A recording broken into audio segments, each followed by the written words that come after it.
welcome to today's episode of The Pursuit of Excellence, the show where we go beyond the surface to discover what separates the good from the great. Today, I am so excited to have Paige Railey, literally a rock star and somebody I grew up with. She is a 3-time Olympian, a 9-time world champion medalist, female sailor, world sailor of the year, 2-time Ironman, and a business owner with single source insurance. Welcome to the show. Thank you. Thanks for having me. I'm so excited. Literally growing up with you, you were somebody that I put on a pedestal because you were this mythical rock star that when you'd show up, like none of us stood a chance. That's so sweet. I mean, truly, the skill set and the competency to be able to do what you did at such a young age for me was so inspirational. Definitely to compete against someone like you, but also to be driven to step up to the plate. So being on the competitive side of things, it's a privilege to have you here. So welcome. Yeah, thank you. That's really kind that you said that. I love it. Okay, so we always start the show with trying to understand what your perspective of excellence is. We call the show The Pursuit of Excellence. So I'd love to understand how you think about it. Excellence. Okay. That's definitely defined by each person. I would definitely agree with that.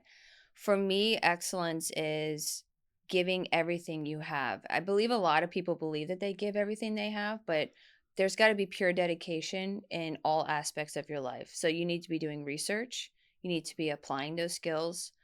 A big one is you have to put your ego aside and you need to look yourself in the mirror and talk about what are my setbacks? What is the stuff that's holding me back? And you need to confront your quote unquote inner demons, or let's just say what you're struggling with to get to that end goal. Yeah. And then you have to have perseverance. So what I always tell people when you're owning a company or you're in athletics, you have to be brave. Because failure is a massive aspect of taking a chance on yourself. Oh, yeah. And when you fall, you have to get back up, brush off your shoulders, and then square your shoulders off to the whole public and say, I'm going to do this again. Yeah. And it really does take a bravery to put yourself out there and to face rejection or failure and to keep trying. Yeah. No, I echo everything that you just said. I always like to think about it like wrestling your own alligators. Yeah. You gotta do the deep inner work, ego check, and whether or not you're I call it failing forward, right? We gotta. I love that, failing forward. That's so good. Yeah. Doing the after action review. So no matter if it's sailing or business or Ironman or for me it's High Rocks right now, which has been a really interesting revectoring of strategy. But I always look at it from stacking fundamentals. Right. And honestly, all the stuff you're saying, it shows that you work hard. You have to truly work hard. Yeah. I mean, there are almost not enough hours in the day to put into goals, whether it's with hobbies, athletics, and your business. But it's also such a mindset, especially with elite athletes, to get excited about the work. Right. You know, I wake up excited almost every day. If I'm exhausted from training, I have to play the mind Jenga, right? Play the game with my mindset in order to be able to psych myself into doing the work and doing it excited, because I get so much more out of that 100%. The training program if I'm enthusiastic. And it's like almost embracing the suck is what I say. There's just some days that are just miserable, and you know what, you got to love those days too, because you're like, wow, I am digging deep right now. But the payout is going to be so amazing, because then let's say in 2 or 3 days when you see that business deal go through, or you see that accomplishment in the sporting world, you're like, wow, that was amazing. Yeah. So how have you been able to translate? You have all of these accolades, all of this experience. How are you translating that now to business and then the 50 miler? Yeah. So I was always wondering, okay, what's it going to be like being in the sporting world with all my knowledge based on training and sailing? How does that correlate over to the business world? Yeah. Well, all the principles and foundation are exactly the same. You base a company off of goals, strategy, vision, and you're going to have your stepping stones that you're going to do each year, each quarter, each week. And sailing and athletics are exactly the same, right? So I'm putting goals that were out for 4 years, which were for the Olympics. Then you have your yearly goals, your quarter goals, and then really what am I doing on a daily basis? Yeah. So I think all of those really were easy to put over. And it just took some time to figure out, okay, how does this look on a day-to-day basis? And it's the same thing as well. Like, you have to study your product. You have to know your product in and out, whether that's the company or what you're selling. It's the same thing with athletics. You have to understand what you're doing. Yeah. And what's the most interesting thing for me was the mental and physical aspect. You have to take care of yourself. If you want to be successful in the working world too, you have to mentally take care of yourself and physically as well. You want to come in feeling good, feeling refreshed. You can't be, out super late, drinking, and then expecting that you're going to have a successful business deal the next day. Yeah. So yeah, no, I again resonate with everything that you said. It's how you do one thing is how you do everything. Yeah. And so, and just for the audience to appreciate the depth of experience and expertise that she has as far as sailing goes. And when she's talking about knowing the product, it's understanding the boat. And with sailing, it's physics, it's trigonometry, it's your boat setup, it's the physicality of maneuvering the boat depending on the conditions, but it's also reading the wind and tactics. So there's just so much that goes into being an elite sailor and single-handed sailor. Mm-hmm. And to be able to translate that when you're building out your strategic dashboard and go-to-market strategy when we're talking about business, it's such easy framework to translate, but it's easy to talk about. It's very difficult to execute. Right. So I love that you've been able to build something meaningful and impactful with your family too, right? Oh, yeah. I work with my twin sister and brother. It's great. I mean, you can't trust anyone more than you would with your family. So it's we did this big thing recently working with a business coach about us inside of our verticals, because teamwork is also, a big understanding as what am I doing on a daily basis? What are your goals? How are you working to achieve them? And having that really open communication and understanding and trust amongst each other. So I interviewed my brother recently, and so I grew up being his heavier crew. And so it was always, and was their third for team racing for high school nationals. Just the sibling rivalry. Oh, yeah. But in a healthy context. Yes. So it's just being able to push each other to make each other better, but also that language that you speak. Yeah. It's just the level set of expectations. And truly for me, because, we're talking about the pursuit of excellence and we're talking about recasting vision, being on the same page around core values and culture is so crucial, whether you're in a boat or in the boardroom, Right. And, your company too, we're doing a big assessment right now at the company. We have ideas of what our culture and our values are, and that's how we built the company, but we actually are going to retest it and see what are our true culture, like what is that right now, and then we can work with that, because culture is extremely important inside of your company. One bad apple is a cancer. It creates such a level of toxicity and angst. For me, hiring people is probably one of the most stressful things, because I don't want to make the wrong choice. But I also know that I need their talent and skill set to grow and scale. Yeah. We come at our offering as a holistic financial services consulting agency. So it's really being able to solve the right problem with the right people. Right. And being able to have the right culture and core values is crucial. And there's a whole new dynamic too with the work from home. Yeah. Oh, so having the correct employees that can work from home or ones that need to be inside of an infrastructure. So balancing that as well is very interesting. It's changed the whole hiring dynamic as well. Tell me about the business. When did you guys decide to launch it? How is it evolved? What is the service offering? Okay, so we are an insurance company, single source insurance. We offer all types of insurance, from commercial, personal lines, benefits, bonds. I told my dad growing up, because he actually was in the insurance world. Okay. I said, I will never, ever get an insurance. Like, can't even imagine anything worse. And then here we are. The three of us have a company. So we actually originally started in around 2015 or so. Oh, wow. We had 2015, 2016, we started single source insurance.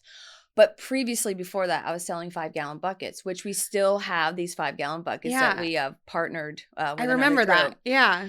Selling buckets, which is a thing that people do not need. You're not legally required. So I learned how to handle rejection hardcore. So Zach, Brooke, and I were sitting around and we're like, well, what does everybody need? And we're like, insurance. So the sell is a lot easier, we'll say, compared to buckets, but it is such a fun product. Every single year, things are changing, carriers are changing, rules change. So it's a product that you have to stay up on. Mm-hmm. And then the whole dynamic of the sale, like, I mean, just going in the art of it. It's so beautiful and it's so fun and exciting. It's like doing a race. Yep. But the other aspect is just owning your own company, right? Mm-hmm. I love that challenge. I love looking at the growth and everything. So when we sat down at the drawing board, we go, okay, let's do insurance. Yeah. And in 2016, we really took the mindset that our parents taught us and we brought that in, combined it with the whole Olympic skills, everything we learned there. And we started growing, and we've grown rapidly within the last 10 years. It's amazing. So it's pretty cool to see how big we've gotten, because when we talk about our company to more experienced people inside the industry, they're absolutely blown away at the size of it. So really, yeah. And I just credit it to the teamwork between Brooke, Zach, and I, and truly just being hard workers and determined. Yeah, no, that's incredible. So what is the competitive differentiator that you guys have developed?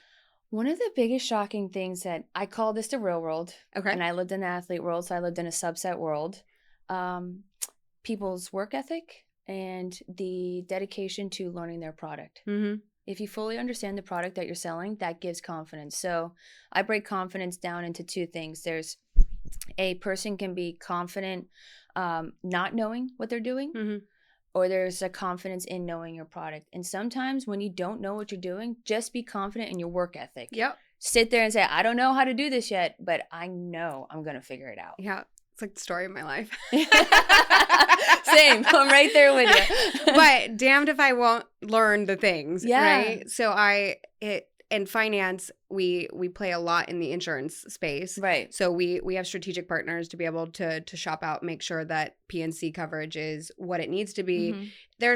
That is a whole world. So definitely having the right strategic partners to understand what we're writing and why we're writing it, and that whole dynamic.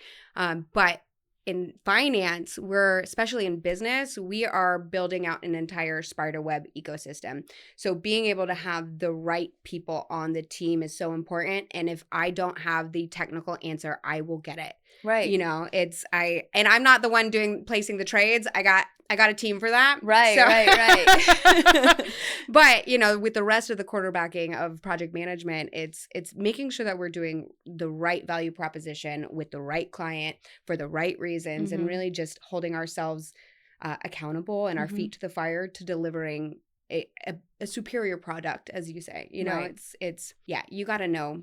And it sounds like you had the right team too. Yes. Which is also a very important aspect. Well, so I got recruited into finance about a decade ago. And the way I got recruited in, it was through a mutual company, which is life insurance. Oh, okay. And so I was said no probably 20 times because there was no way I was going to sell insurance. Right. There was just no way. I feel you. I totally understand. But, I think I went through the school of hard knocks because I've seen it done really well, but I've also seen it done very poorly. And I've seen the dark side of my industry. And I think that has been such a blessing because I know what it looks like to do it right. Right. And I know how to build things in order to preserve the client's goals and objectives and risk tolerance and make sure that we're abiding by our legal regulations as well for regulation best interest, doing the right thing by the client. But,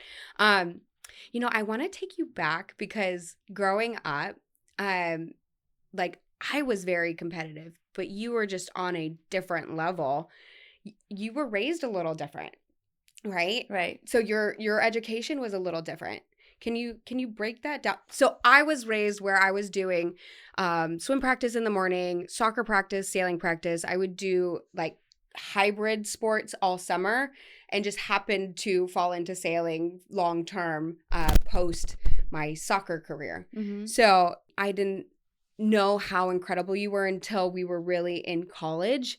But you have a very unique upbringing and education, right? Right. So with sailing, it all started because our dentist Oh, recommended interesting. it to the family because we just needed a daycare program.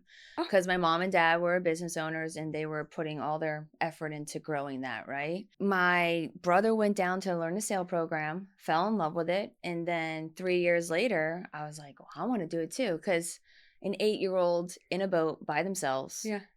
growing up in Clearwater, Florida on the beach, Yeah. it's just like a kid's dream, right? Absolutely. So I always said that my career was a stepping stone career. Hmm. And when I started racing, I just wanted to have my own name because everyone knew me as Zach's little sister. I And got was that. like, I am going to. I'm Mikey's little sister. I get it. You get it. I just wanted to be known as Paige. Yep. Not the twin, not Yep. Zach's little sister. And, my parents can't sail. Oh, wow. My dad can barely swim. I mean, he can swim. Sorry, Dad. But he uses noodles and it is so cute, Yeah. right? My mom did grow up surfing, so she was a water person. Okay. But to this day, they can't sail. Wow. So after the whole, I want to get my own name, then I was like, I want to beat the boys. Yeah. I just want to be the best. I want to beat the boys. And I was highly driven with that. And as a female in a male-dominated sport, there's not a lot of backing. Nope. So I had to back myself. Especially during that time. Now, look, times are changing, Yeah. right? There's been a big, a lot of movements out there, which has been fantastic. Absolutely. So, but back in the day, I was like, I want to beat the boys. Yeah. And once I did that, I became number one in the country. I started beating the guys. And I said, well, what's next? And I was like, world champion. So it just kept going from there. Now, regarding school, I became pro when I was 15. Wow. And it's just like I just kept falling into this stuff, right? Yeah. I was just, all I knew is I had to work really hard. So to beat the guys, I had to work very hard. Yeah. So it got presented to me like, let's try this out. And I said, all right. I didn't really have a normal school. So I did go to high school. Yeah. But I spent all my spring breaks, all my summers in Europe. Yeah. My weekends were competing. And my parents, we all had no idea what we were doing. It was just through the guidance of other Europeans and Canadians that were already professionals that were just like, hey, try this out. Wow. So they were open-minded about that. And then regarding college, I just did all of it online while I was still competing. Awesome. Yeah, it was a little bit of express. I did my schooling a lot faster than the 4-year program. I don't recommend my life to anybody.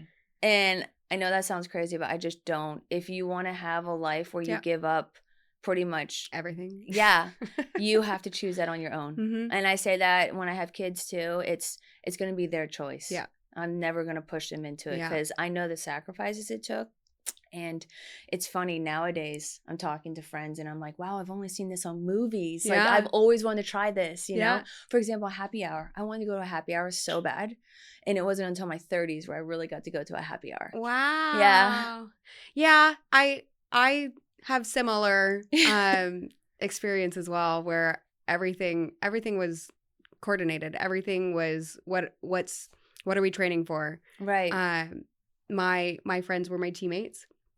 I didn't really know how to make friends really until my 20s with my ex-husband. He really like dumbed it down for me. Right. You have to learn a lot from others. I was like, I have to give grace. I have to be, it not everybody's a freak athlete and doesn't have a desire to be. Right. They don't have, that's not wired into them and it doesn't need to be, Exactly. But I do, like, I don't want to say hate, but like a love-hate, like the dichotomy associated with the upbringing. Yours is far more superior as far as going professional. Mine was just commitment. Right.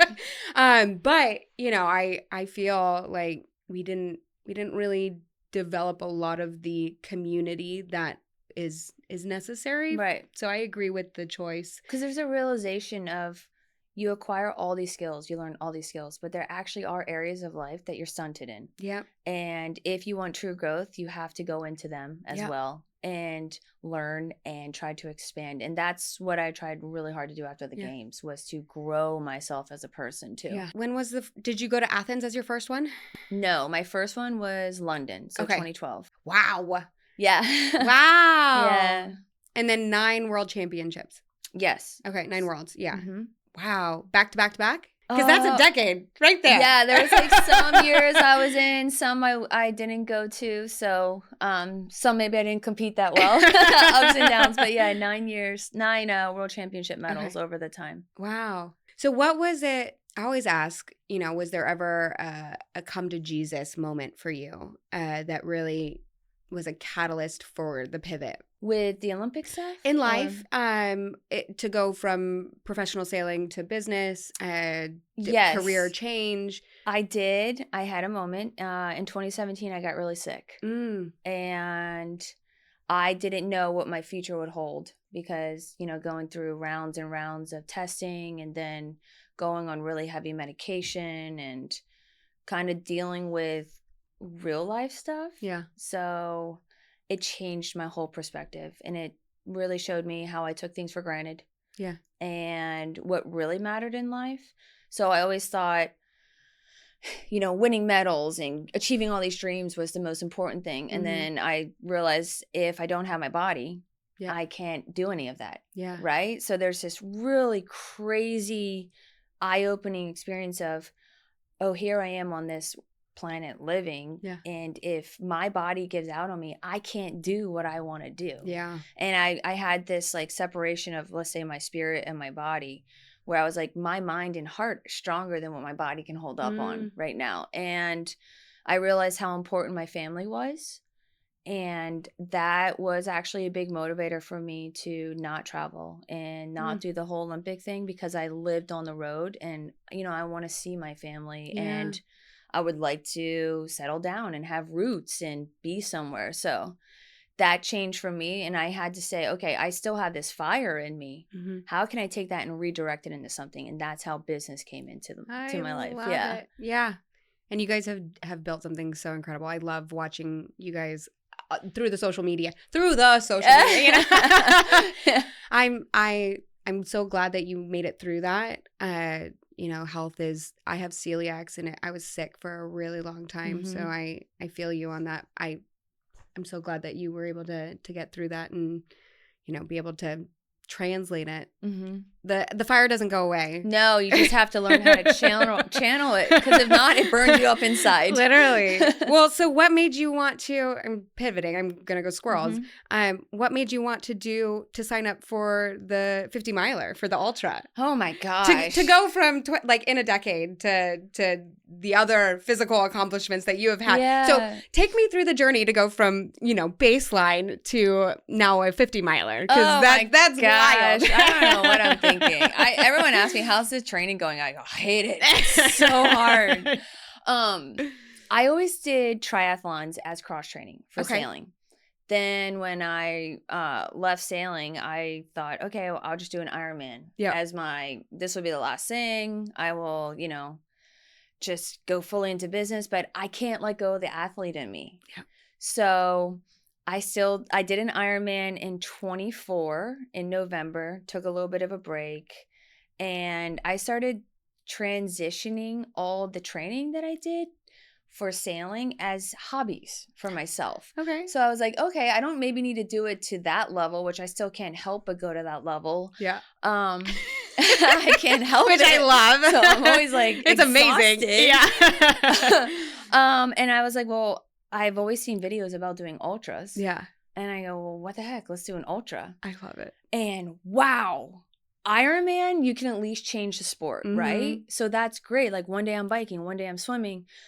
Ultras, I'm just running day in, day out. I mean, I have gone through so many phases of just my feet hurting, my knees hurting, my hips, and I'm still up there running, and I'm just like, oh my gosh, it's so hard. Yeah. But it was great. Like yesterday I did a 4-hour run. Okay. And it's also accepting too, the work life is very demanding, and then if I'm doing hobbies like this, most of my free time is that. So this whole huge balancing act with family, friends, my own interests, plus the business. But I love it. I love challenging myself. Yeah. The athlete in me needs to challenge. If I don't have it, I'm not complete as a person. And I've just accepted I have to have some aspect, because if I'm happy outside of work, I'm going to do better inside of work. Same. You just make me happy. Like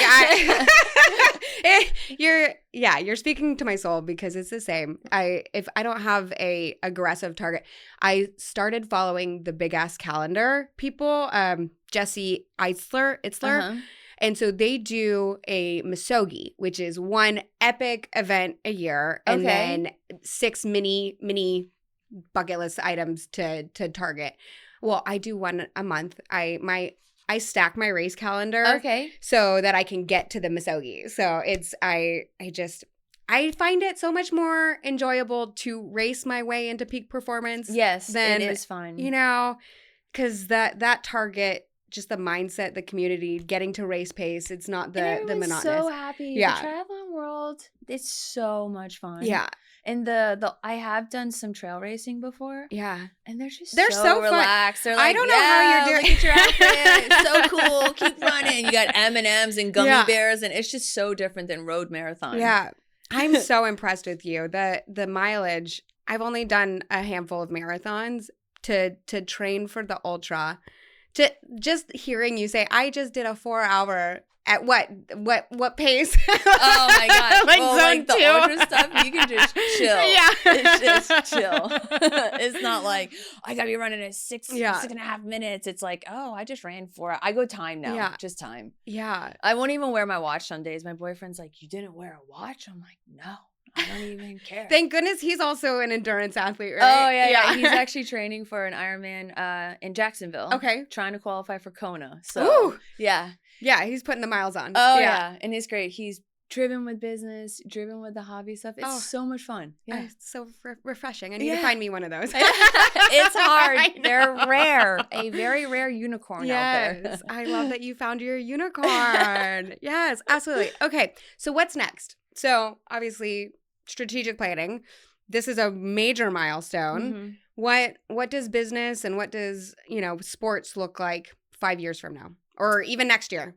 I can't plan 5 years out because my years tend to stack.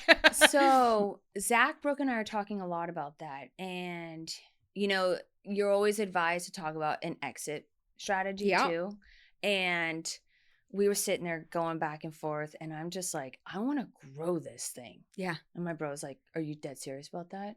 I'm like, yes, I am 100% committed to being that working woman. Mm-hmm. And I'm happy. Like, I want to have a kid one day.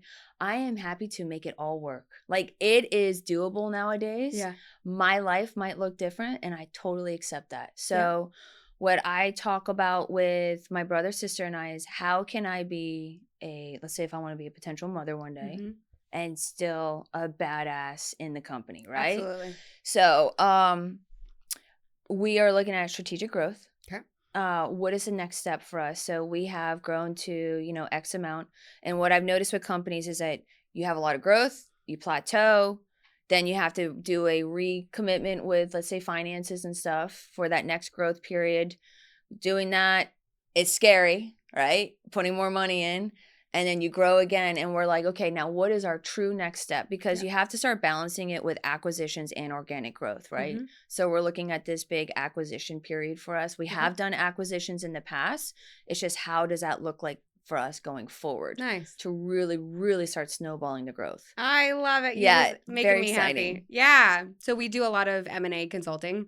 Okay. So we do a lot of the growth and scale conversation to prep for exit. Right. So it's all of the legacy planning on top of that, plus the investment planning, tax strategy, all of that. So I love that you guys are at that phase. Oh yeah. It's like playing a game of chess, right? Absolutely. Taking yourself out of the day-to-day workflow, trusting your managers and your team members. Or we say leaders at our company, our leaders and all of our team members to continue growing the company there. Yep. And then we're going to work up here on the big level, macro stuff. Yeah. So it's just wild the stuff you talk about at those tables. The decentralized ownership. Yes, so ma'am. Let's go. It's so much fun. I'm so proud of you guys. Wow. I didn't realize you guys were at that level of growth. That's awesome. Yeah. It's exciting. Very exciting. Yeah. Yes. What about sports? Sports, I definitely have had to accept that comes second to the company. Yeah. I will always keep in touch with sports. So doing the ultra, and then I'll just kind of see where do I go from here. Yeah. And how does that fit into my personal life? But I will never be able to stop. No, I'll never be and able you to. shouldn't. I think, with kids in the picture too, it's about pushing them, transferring that Yes. fire to That would be support so them. fun to go to a race like with a kid. Yes. And they're out on their little bikes, like at Fort DeSoto, the ones that you Yep. go to. Yeah, and you see the little families Yeah. and like the 7-year-old Yes. doing the race. It's so cute. I just did the summer Claremont sprint tri opener, and there was a 14-year-old on the women's course, the sprint course, and she was just a phenom. Duh. Yes. I was like, yeah, you like, go. I know, right? And then love watching my nieces, Mm-hmm. she's playing on my old soccer team, which is a national level team as well. So watching her just be a rock star Right. has been just so exciting. So I'm going to be 40 this year. So I've hit this milestone where if kids are in the God's plan, hopefully they're in the plan. But, at the same time, I'm also making sure that I'm heavily involved in my nieces' lives. Right. Oh, that's amazing. Yeah. So I think it's so important to help shape the kids of this Yeah. world and know like what's possible for them. Right. And give them the opportunities to be able to excel. Yeah. And it's also really great because you're showing, like setting an example of you can be a powerful woman in the working world and achieve all these great things. Like women really can do it all nowadays. They really can. I mean, you're doing it, which is so exciting. Yeah. Yes. The thing for me that I've noticed, and I've really made a concerted effort for the last couple of years, is getting in rooms with women powerhouse, like alpha female powerhouse builders. And so that's been a huge part of my focus in the last 2 years, to really be able to have these types of conversations with other women. Have you found community around that you're happy with, that fire you up? Yeah, for sure. I've been to some different talks where, CEO women get in front and they talk about their experiences and how they, continued the CEO track and had families. Yep. And it was interesting in my early 30s, I started getting pressure from society, oh, you need to have a kid and settle down. And I was like, that's not my goal right now. I still want growth for me personally, and seeing that there are powerful women out there that believe in that dual track for women. Yep. I'm super happy to walk down that Yes. road. I don't need to give up my career, stay at home. And look, I have so much respect for women that do stay at home. And I have so much respect for women that are like, I don't want to have a kid and I want to, pursue my working world. And then there's women that do both. So like whichever track I think is beautiful for all. Yeah. But my growth was I just wanted to do both. And so working with my brother and my sister, who Zach as a male is so supportive of women in business too, and supportive of the route that I want to do, is like such a blessing. Yeah. But yeah, all these women that like, they give me their stories and they're like, it's okay to do what you want to do. There's no pressure to be forced into a pigeonhole. No, you got to fill your cup first. Yeah. You gotta live your life first before you can pour into other people. Unless we were all are hard. Yeah. Staying home with kids.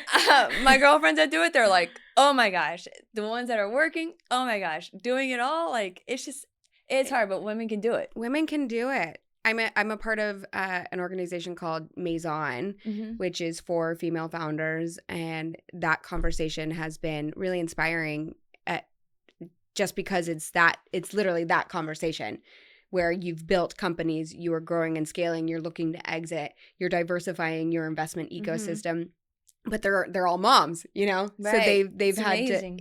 so they've had to really fine tune how they allocate time to be able to invest and per season, right? So it's not always with every training cycle, just same with business. So and it all comes with sacrifice too, right? Whichever road you take, there's going to be somewhat of a sacrifice. So like I've had to digest too, if I'm going to be in the working world with a family and I'm truly committed to the working world, I potentially might not be able to give as much as, let's say, someone that stays at home. So that's something I've had to think about a lot. Like, how does that look? And speaking with my partner openly about that, when we come to that day, like, how does the dynamic look, Yeah. So There's sacrifices that come with it all, you know? For my friends who gave up their careers to be moms, it's really interesting watching them navigate the Right. loss of identity, which is so hard to watch and help support, but also the women that, you know, really want to dedicate to continuing to grow and scale, and how does that partnership play into Right. that? So obviously to each their own, and Yeah. in the end it's a plan that you have to execute Mhm. together. Right. It's that teamwork. Okay, I've been incorporating this thing called the rapid fire questions. Okay. Are you ready? Yes. Okay. Like first instinct, morning routine or night owl? Morning. What time do you get up? Oh my gosh, it can range.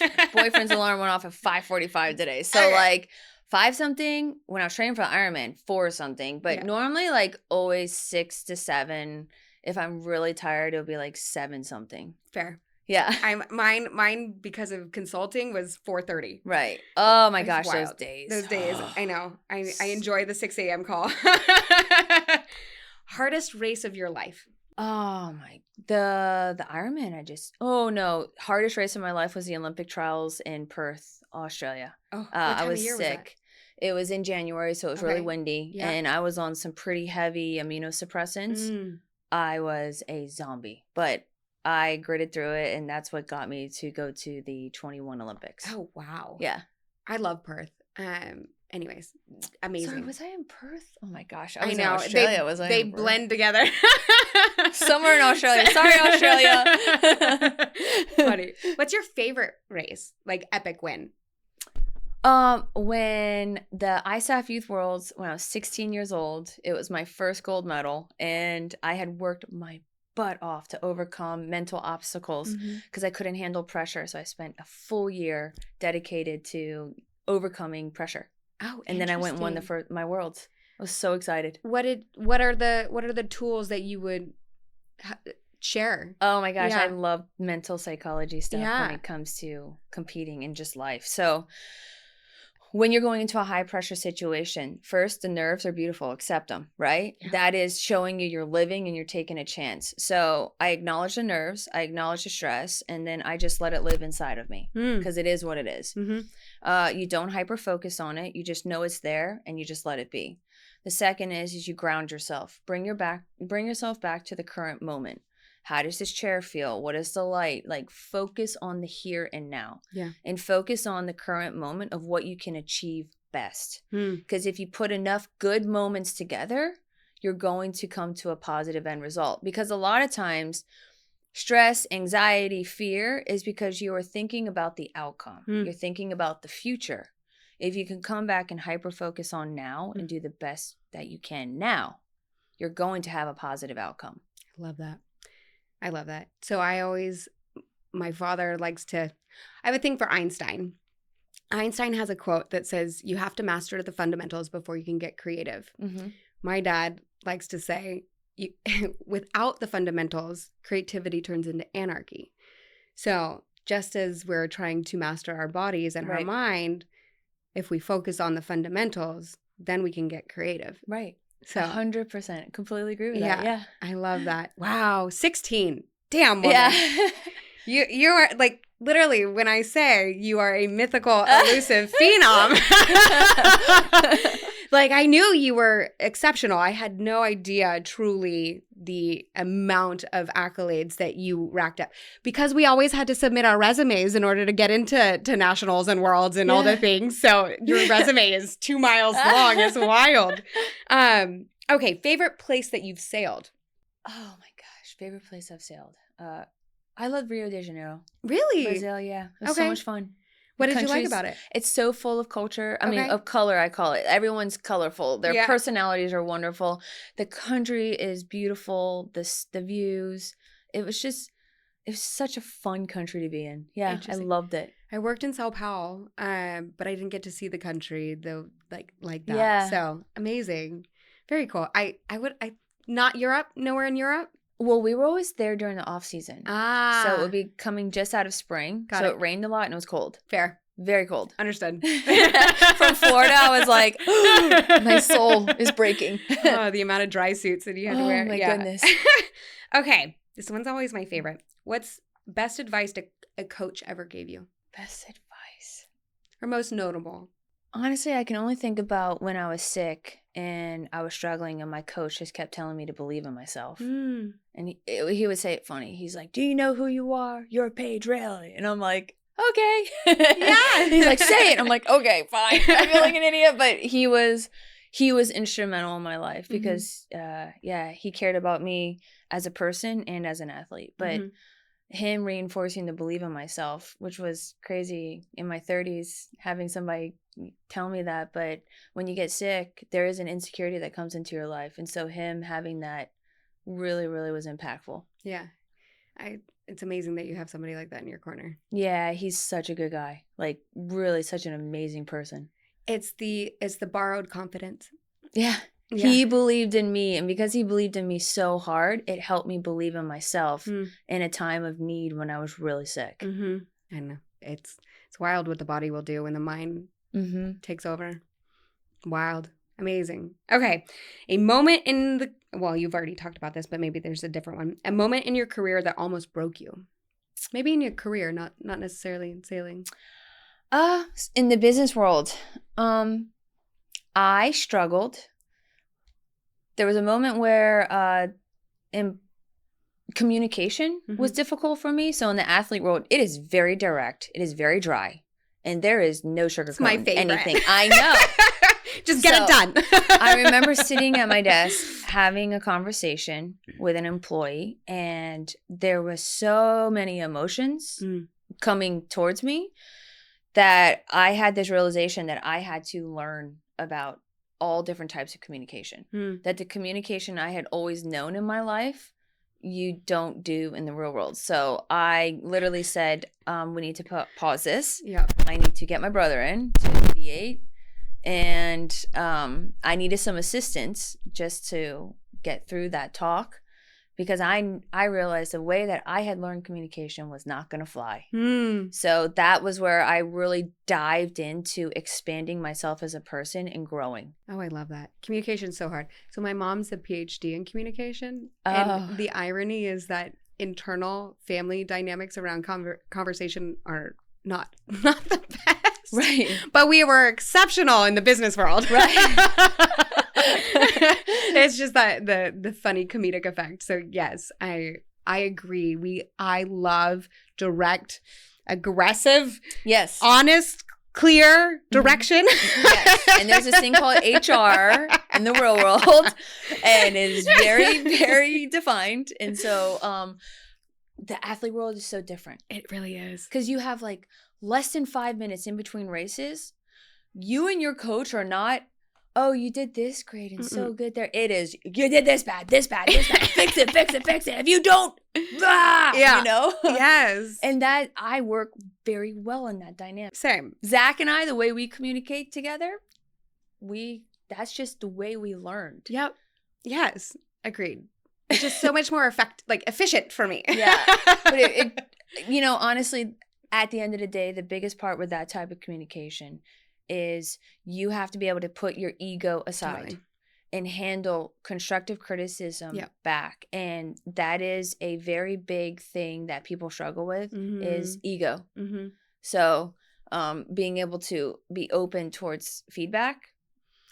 When your ego gets in the way, saying, no, I did this right. No. Okay, how can I actually learn? I want to improve. I want to get better. Yep. You got to put it aside, yep. and you have to be open to feedback. Yeah. I remember struggling with criticism growing up across sports because of the way I learned, because I needed to see it, hear it, and do it. Right. So I have a very mixed method for making sure that I've understood and can execute the play or the strategy.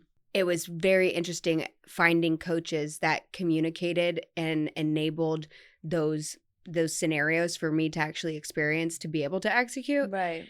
My come to Jesus, one of my come to Jesuses in career was working alongside my father, where he had to check my attitude because and it was so profound of a reality check because I was defensive, but I was responsible for supporting other people's growth. So I Right. needed to learn grace. Right. I needed, Grace, I yes. had to learn emotional intelligence to be able to support other people's growth and acknowledge that we need to cushion the blow. Right. Right? We need genuine reaction. You did male sport too. Yep. You were a girl amongst the guys. Yep.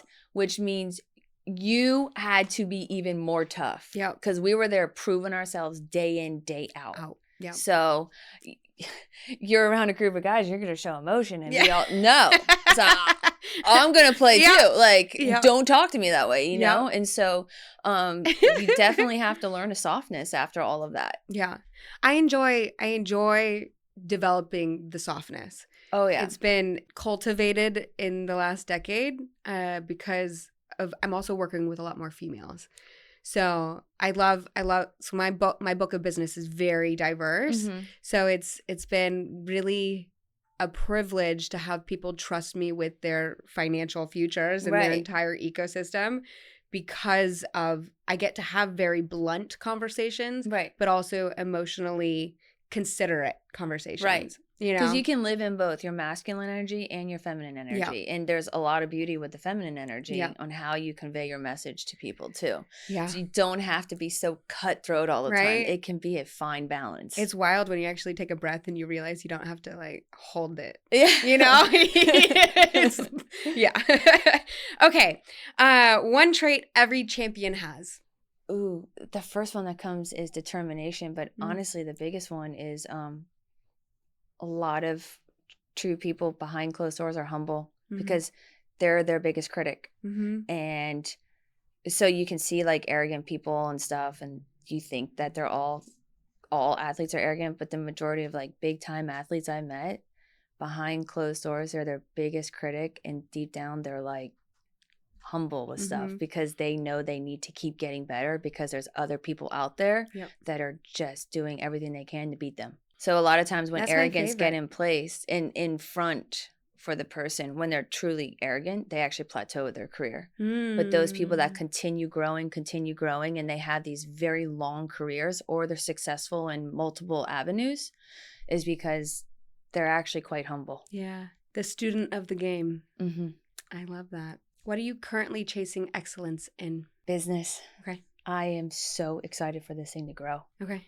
Yeah, I really am. I have so many books, reading so much, studying so much, having an open table conversation all the time with my brother, sister, our CFO, just going back and forth. It's going to be a challenging time, but very exciting. I love it. Yeah. Maneuvering all the pieces. Yeah, I'm excited for excellence there. I love it. Oh, I can like feel it. Yeah. It makes me happy. Okay, so if someone is listening right now and is standing on the edge of something big, a race, career pivot, a dream that feels intimidating, what would you tell them about stepping into it anyway? I would say accept all outcomes first. Whether you let's say don't succeed, failure is a tough word, but you succeed or you don't succeed, right? At the end of the day, it is a success. Yeah. Because, like I've always said, you're being brave. Take a chance on yourself.